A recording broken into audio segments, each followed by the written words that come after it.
Pour la ligne orientée, non, je pense que c'était là. Et de ne pas être trop vite.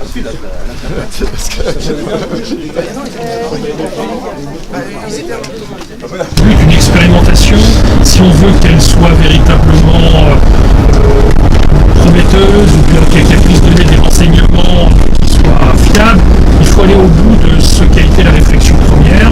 Si on l'a mis en place sur ce modèle, c'est qu'on l'a déjà travaillé en première approche et qu'on a considéré que c'était cette modélisation qui pouvait être opportune, les réponses apportées sur le temps de trajet. Vous savez, 14 allers-retours dans la journée, c'est pas rien, mais ça permettra de véritablement voir quels sont les créneaux les plus intéressants.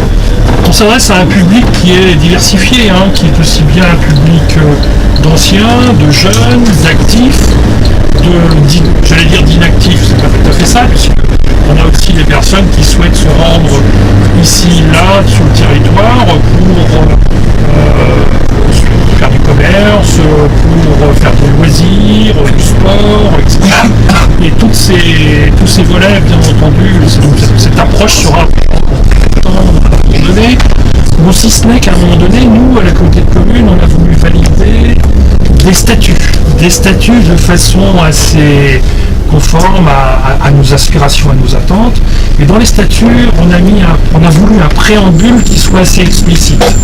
Et dans ce préambule, on parle de mobilité, mais on parle également, bien entendu, de pouvoir apporter des réponses de proximité. Alors à la réponse de proximité, on est capable de faire des maisons de service au public et d'apporter des réponses, et ça va encore se dérouler davantage avec un service de MSAP itinérant, mais la notion de mobilité, on est en plein dedans. Le réseau RIV, effectivement, va apporter cette réponse de mobilité sur l'ensemble du territoire. On est là pour pouvoir apporter des réponses à ceux qui souhaitent se rendre ici, là, comme je le disais tout à l'heure, pour leur activité professionnelle, pour leur activité loisir, pour simplement des déplacements de convenance, destination hospitalière, médicale, tout ce qu'on veut, mais c'est une réponse. C'est une réponse à un problème de mobilité locale, mais aussi interdépartementale, puisqu'il y a une liaison qui est prévue avec le département voisin. Vous savez, la mobilité, elle n'est pas essentiellement interne. Aujourd'hui, faciliter la mobilité, c'est apporter des réponses autres que celles du tout voiture. Aujourd'hui, on a besoin d'apporter des mobilités externes, des capacités de mobilité autres en externe, c'est-à-dire des relais vers des lignes SNCF, et notamment, il faut savoir qu'on a la possibilité de rejoindre des points où on va retrouver la ligne régionale de bus Pontivy-Rennes qui relie directement avec des horaires TGV, mais aussi on va avoir la possibilité de relier Montauban. D'ailleurs, on va avoir des élus de Montauban qui vont nous rejoindre à Mouron, qui va permettre de relier la ligne TER qui, elle, passe au nord de notre territoire, qui peut être utilisée également par plusieurs de nos concitoyens sur l'ensemble de notre territoire, de l'intercommunalité. Et à ce titre-là, c'est véritablement développer la mobilité externe. En plus, conjointement, à des facilités de mobilité interne à notre intercommunalité. Vous savez, ce genre d'expérimentation, elle est intéressante pour la même communauté, elle est aussi observée par nos voisins. Je dirais même par nos voisins proches, qui demain, dans le cadre, je dirais, d'une généralisation ou peut-être bien entendu extension du dispositif à d'autres trajets, d'autres lignes, peuvent être intéressés à ce que conjointement ils travaillent avec vous. Quand je dis qu'on s'étend vers Montauban-Bretagne, la communauté de communes de Montauban participe financièrement à notre expérimentation. C'est qu'ils y trouvent un intérêt. Demain, on pourra travailler avec d'autres intercos aussi, de voisins qui permettront d'étoffer le dispositif et de le rendre encore beaucoup plus opérationnel. Justement, sur le plan financier, combien coûte cette opération? C'est une opération qui coûte 545 000 € hors taxe sur ce modèle d'aujourd'hui.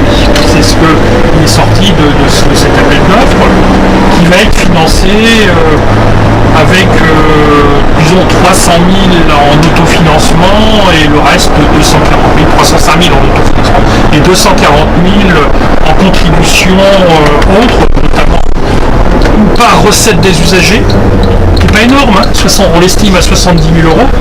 On pourra parler de tarifs si vous voulez, mais c'est pas la part prépondérante effectivement. Participation de PCI voisins tels que je l'ai dit tout à l'heure. La région Bretagne et des fonds leaders interviennent à bonne hauteur pour pouvoir participer à cette expérimentation. Et à 1 euro de trajet, c'est presque symbolique, c'est-à-dire que c'est un effort politique avant.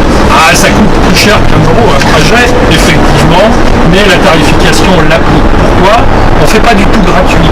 Parce que quelque part, il faut bien donner conscience que tout cela, pour autant, 1 euro reste effectivement symbolique et il y a la possibilité d'avoir des cartes d'abonnement. L'abonnement, c'est 40 euros par mois pour ceux qui le prennent très régulièrement. Ça peut être tout à fait opportun.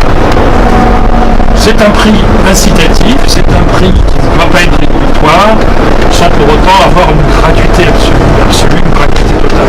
Effectivement, une volonté que l'on a mise en place parce que on souhaitait véritablement travailler sur un public d'abord orienté à l'emploi, emploi et solidarité, parce qu'il y a un volet social qui est assez intéressant, assez important. Pour cela, on a validé dans le cadre des déplacements un axe covoiturage, je dirais traditionnel, classique, si ce n'est que cet axe covoiturage, on a sensibilisé les entreprises à organiser les choses de façon à proposer à leurs employés ces facilités de déplacement qui leur permettra non seulement une préservation environnementale voulue dans les axes politiques d'aujourd'hui, mais également bien entendu des économies qui peuvent être substantielles auprès des individus qui. On a mis en place également, pour parler de sécurité sociale, une plateforme de location de véhicules aux demandeurs d'emploi qui sont non motorisés. Ils ont la capacité d'avoir cette location à prix, je dirais, préférentiel. Tout ça s'est organisé dans cet état d'esprit, ainsi que des capacités au titre du microcrédit, du CIRS, qui en faveur de la mobilité, de l'auto-école solidaire ou des éléments de ce genre. Bien sûr, sur les tout publics, dans le cadre de notre volet déplacement, mobilité, RIV, c'est également des propositions au titre des vélos à assistance électrique en location, qui sont pour les déplacements de proximité. Ceci, voilà, une facilité pour les résidents de l'intercommunalité. Je parlais d'expérimentation de covoiturage de proximité qui a trait aux employés, je dirais, dans le cadre des professionnels. Elle s'appliquera également, bien entendu, pourra s'appliquer à des facilités pour des déplacements de loisirs, des déplacements sportifs, culturels et autres, ou bien de nécessité. Je parlais de déplacements médicaux pour ce jour, pour aller se rendre à l'hôpital, dans les différents centres du territoire, les spécialistes, etc. On travaillera également avec une réflexion sur ce qu'on peut appeler le maillage territorial. On a parlé tout à l'heure d'une plateforme plurimodale, c'est pas multimodal, puisqu'on n'a pas le train, on n'a pas les voies SNCF qui sont également proches de nous, mais des voies plurimodales, et le maillage territorial permettra de gérer un peu conjointement ces localisations locales, ces localisations avec un accent mis pour chaque polarité, chaque centralité. On n'a pas perdu de vue que notre territoire d'intercommunalité, il est étendu et qu'on conserve quand même des points importants sur les anciens sièges de communautés de communes. Quand je dis anciens sièges, c'est pas limitatif, mais on se tâchera d'identifier quels sont les points qui devront faire l'objet d'un travail particulier, de maillage dans l'ensemble pour pouvoir apporter des réponses, quelles qu'elles soient. Oui, pour certains, c'est de ne pas être dans l'expérimentation. C'est ce que j'ai pu entendre, effectivement, il a fallu faire un choix. Dans ce choix d'expérimentation, on aurait pu prendre la solution de facilité, dire allez on va prendre l'axe vers Josselin, là on est à peu près sûr que ça marchera, il y a des grands flux, il y a beaucoup de monde. Non, c'était pas le choix. Le choix est véritablement d'aller vers un axe où on sent qu'il peut y avoir un potentiel sans pour autant ce soit quelque chose de facile. Alors évidemment, on aurait pu aller vers le Port-Ouest, on a fait le choix d'aller vers Mauron et dans son ensemble terminé. Bon, c'est tout simplement parce qu'on a considéré que cette modélisation allait nous apporter des réponses concrètes qui seraient juste impaisables, qui nous permettraient de travailler sur l'ensemble du territoire après expérimentation faite et après réflexion d'ensemble. Mais je comprends que la frustration de certains, j'ai entendu la proximité des gens de Campagnac. Pourquoi on passe pas à Campagnac? Il y a des commerces à Campagnac, on va tous à Feuermann. Mais pour autant, on n'a pas tous les moyens de se déplacer. C'est vrai. On a entendu aussi des gens de Port-Ouest qui disent mais pourquoi est-ce que vous venez pas chez nous? On a aussi un territoire. Quelque part, on aimerait pouvoir se déplacer aussi facilement.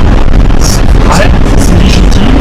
Et on tâchera justement, après cette expérimentation, de travailler à l'extension sur l'ensemble du territoire.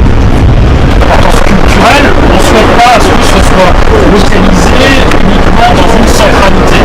Ça veut dire que demain, il va falloir se donner la possibilité de se déplacer aisément sur l'ensemble du territoire et autrement qu'avec sa propre santé. Et pour les petits à petit, les autres transports, c'est pour ça que nous sommes partenaires, comme l'a dit Patrick, et pour des petites expériences comme ça, la région propose aussi, elle est capable de proposer à ceux qui demandent d'avoir une gestion d'ingénierie, comment se faire, il n'y ait pas un grand service qui se met en place quelquefois pour des petits trajets ou des volontés locales.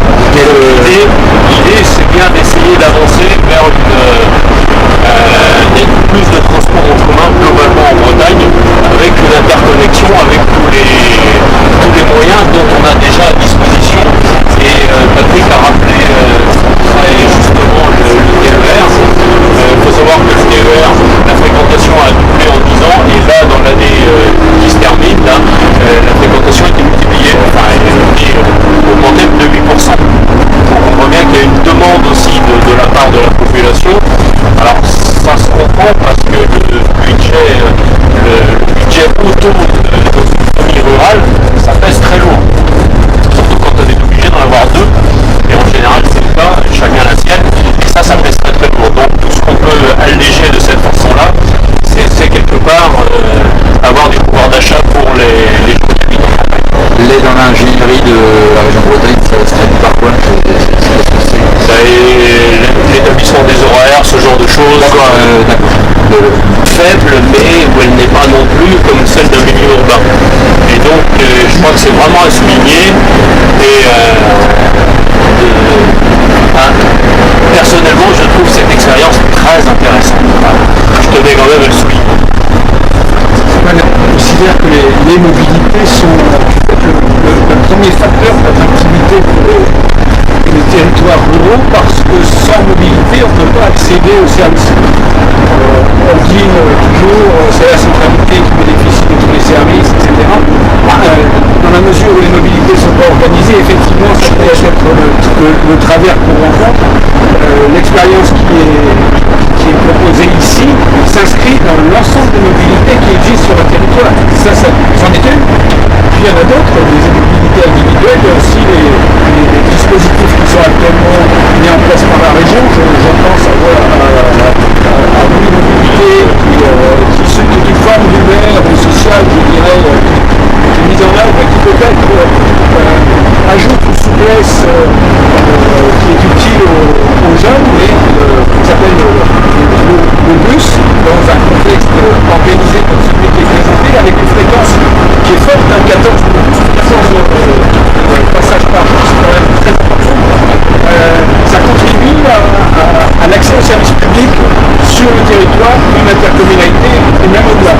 Je crois que ça, c'est peut-être ce qui donne toute la dimension à l'engagement intercommunal, parce que les services vont pouvoir y aller, et ça passe par une organisation de mobilité qui est diverse et multiple.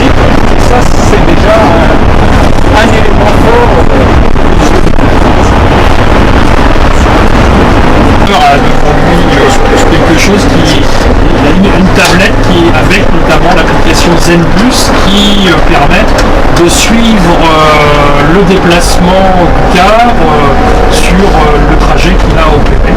Cette application mobile permettra d'apporter des réponses justement sur sa localisation et sur le respect, je dirais,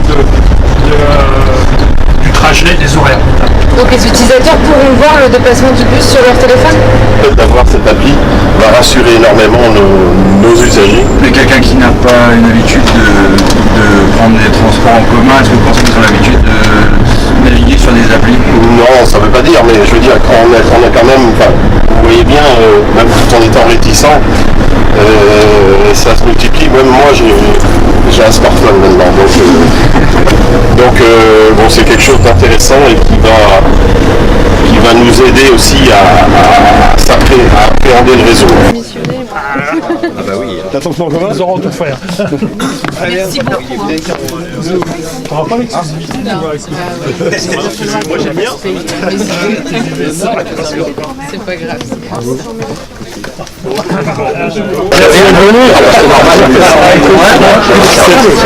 C'est pas mal du tout, hein, qu'est-ce que t'en penses? Très bien. Alors, on est plus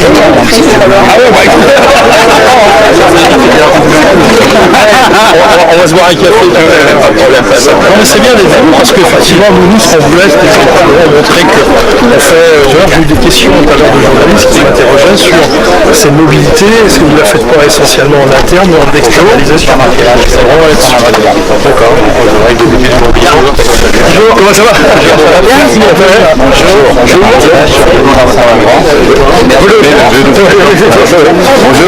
Bonjour. Monsieur Doré qui est sous-préfet. Bonjour.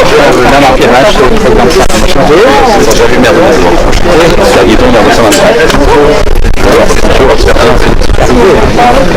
c'est une bonne idée.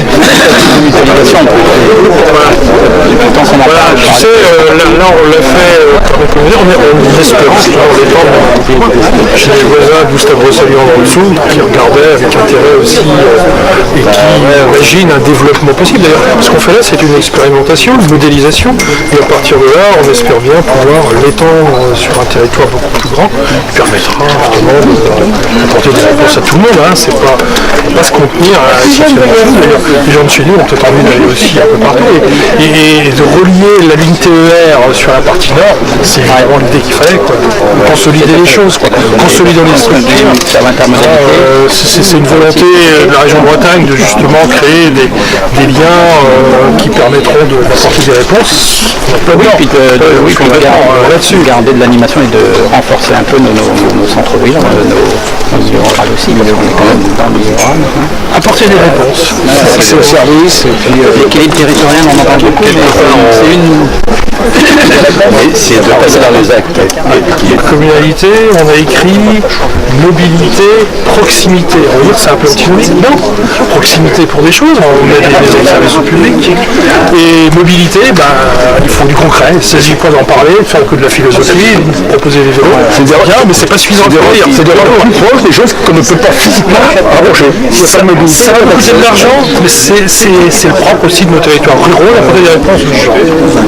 On a qu'on s'arrête aujourd'hui aux frontières de Chine. Sans fusionner, on peut travailler ensemble. Il y a des réponses intelligentes sans sortir. Complètement.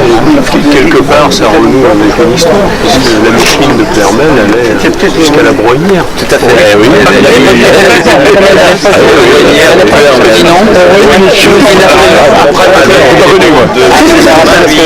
C'est mieux que ça,